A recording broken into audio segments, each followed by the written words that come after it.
بسم اللہ الرحمن الرحیم۔ کسی صابر و شاکر اور عیالدار شخص کی بیوی بڑی بدزبان اور ناشکری تھی، جس کی وجہ سے وہ صاحب ایمان سخت پریشان رہتا تھا۔ چنانچہ ایک مرتبہ جب 2-3 روز تک کچھ کھانے کو میسر نہ آیا تو اس عورت نے اپنے شوہر کو بہت کچھ سخت و سست کہا کہ بال بچے بھوک سے مر جاتے ہیں اور تو نکھٹو گھر میں بیٹھا ہے، کچھ تو شرم کر اور کما کر لا تاکہ بچوں کی مصیبت دور ہو۔ یہ سن کر شوہر کہنے لگا کہ خدا کی بندی، رات کے وقت شور و گل نہ مچا، میں صبح کو کچھ مزدوری کر لاؤں گا اور جو کچھ اجرت ملے گی تیرے سامنے لا کر رکھ دوں گا۔ چنانچہ جب وہ اللہ کا بندہ صبح کو مزدوری کرنے گیا تو کسی نے اس کی بات نہ پوچھی، باقی سب مزدور اپنے اپنے کام پر لگ گئے۔ جب اس بندہ خدا نے یہ حال دیکھا تو جنگل میں جا کر عشاء تک عبادت الہی میں مشغول رہا اور رات کو چپکے سے گھر میں جا پڑا کہ خالی ہاتھ دیکھ کر خدا جانے عورت کیا طوفان برپا کرے گی، صبح اٹھ کر پھر کہیں سے مزدوری کر لاؤں گا۔ رات کو جب عورت کی آنکھ کھلی تو کہنے لگی، میاں اب تک کہاں تھے اور کیا کما کر لائے ہو؟ اس نے جواب دیا، میں نے جس کی مزدوری کی ہے وہ بڑا رحیم و کریم ہے، اس نے کل کو مزدوری دینے کا وعدہ کیا ہے۔ اس پر عورت نے جھلا کر کہا، ہمارے بال بچے تو بھوکے مر رہے ہیں اور آپ وعدہ کرتے پھرتے ہیں۔ پھر صبح کو وہ شخص مزدوری کے لیے گیا، مگر خدا کی شان، پھر بھی اس کو کسی نے نہ پوچھا اور وہ مجبور ہو کر اسی مقام پر جنگل میں عبادت الہی اور گریہ زاری میں عشاء تک مصروف رہا۔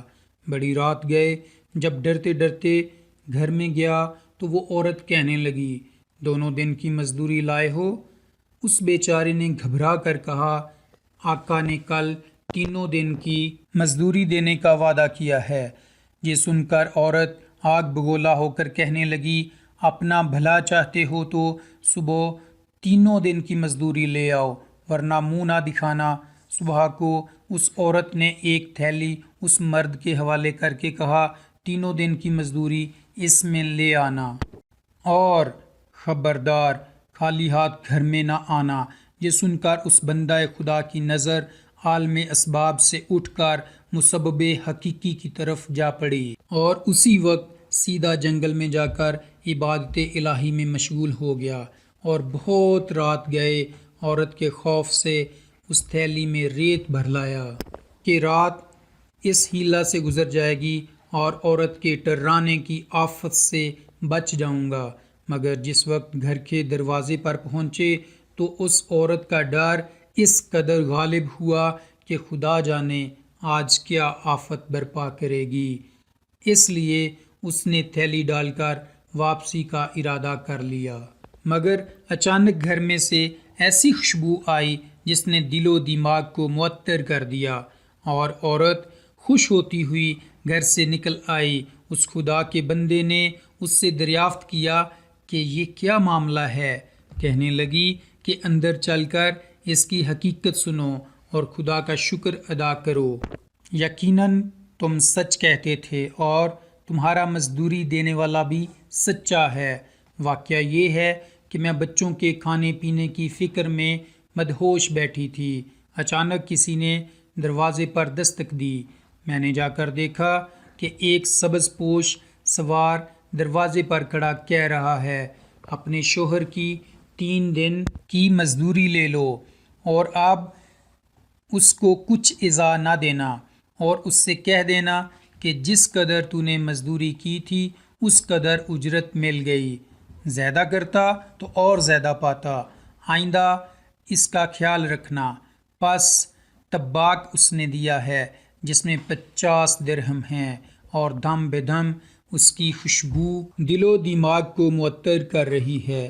یہ سن کر وہ بندہ گریہ زاری کے ساتھ خدا کی حمد و ثنا میں کھو گیا اور عورت اس کا شکستہ حال دیکھ کر حیران رہ گئی کہ یا خدا، یہ کیا معاملہ ہے؟ خوشحالی میں یہ پریشان حالی کیسی؟ چنانچہ جب ہوش آیا تو اس نے بتایا کہ اے ناشکری عورت، حقیقت یہ ہے کہ تینوں دن میں نے کسی کی مزدوری نہیں کی، بلکہ دن اور رات عبادت الہی میں مشغول رہا۔ رات کو آ کر تیرے خوف سے یہ ہیلا کر دیتا تھا کہ آقا نے کل مزدوری دینے کا کہا ہے، مگر میرے مالک حقیقی نے اپنے غلام کو سچا کر دکھایا اور تیری رات دن کی آفت سے مجھ کو نجات دے دی۔ اس پر جتنا بھی شکر ادا کروں کم ہے۔ دیکھ، آج میں اس تیلی میں تیرے ڈر سے ریت بھر کر لایا ہوں، تو اس کو خالی کر لے اور ریت کو پھینک دے۔ جب اس کی بیوی نے چاہا کہ تھیلی خالی کرے تو دیکھتی ہے کہ وہ تھیلی تو ایسے زر و جواہرات سے پر ہے جن سے تمام گھر روشن ہو رہا ہے۔ یہ حال دیکھ کر اس مرد صالح نے اپنی تمام عمر خدا کی شکر گزاری میں گزار دی۔